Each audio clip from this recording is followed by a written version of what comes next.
You are listening to the For Flourishing's Sake podcast by Frederica Roberts.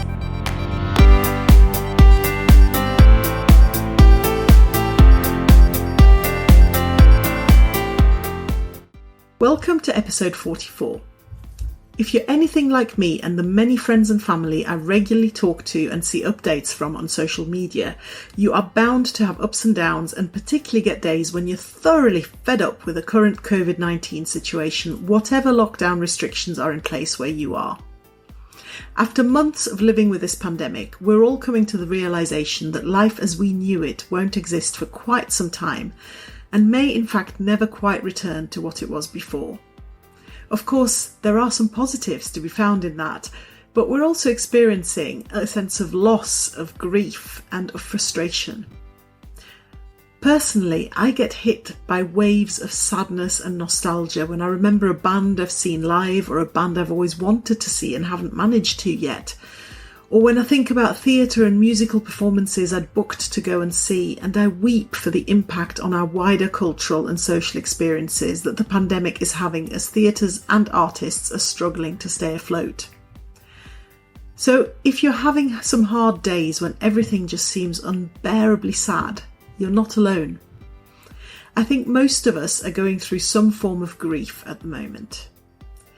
But it is important for our mental health and well-being that we give ourselves every opportunity to move beyond those moments and to still enjoy all that life has to offer. And there is plenty of that. Today, therefore, I'd like to share an activity with you that I mentioned in my first book, Recipe for Happiness, and based an entire worldwide project on for International Day of Happiness a few years ago. The activity centres around sprinkling your life with little happiness ingredients, doing the things you enjoy. Doing things you enjoy is also recommended as a wellbeing activity by the UK's NHS, the National Health Service. In mine and Elizabeth Wright's book, Character Toolkit for Teachers, we developed this activity a bit further into a self-kindness activity, which we called Self-Kindness Bingo. You can do this for yourself, and of course you can ask your own children or the children you work with to do this as well. Draw yourself a grid with 30 boxes, then write an activity that you enjoy doing and that you can do with whatever restrictions are in place where you are, into each box.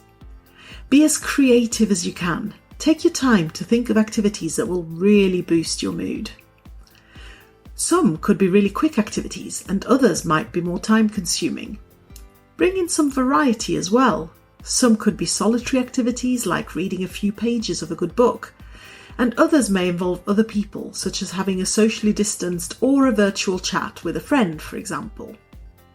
Once you've completed your grid, display it somewhere prominent so you won't forget about it, and make sure you do at least one activity per day. You can, of course, do more than one activity per day, in which case you'll run out of activities in under a month. But that's okay, just create a new grid. You could even introduce an element of competition with friends and family members and see who completes their self-kindness bingo first. You'll find, of course, links to all the things I've mentioned here, so the Little Happiness Ingredients Project, both books and the NHS article I mentioned on this episode's page at forflourishingsake.com. I hope you'll find this activity useful as you try it out, and as always, do get in touch and let me know how you and your children get on with it. Thank you for tuning in to the For Flourishing's Sake podcast.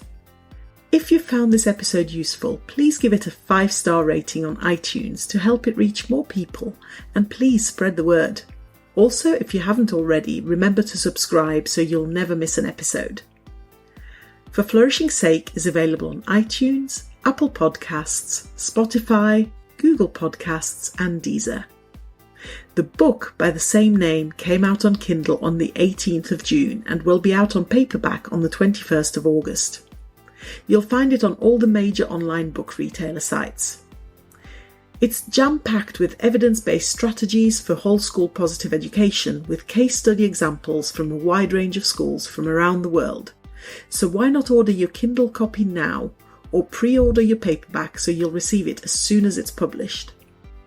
If you'd like to get in touch with questions or comments or to contribute to a future episode, please contact me via Twitter @flourishinged.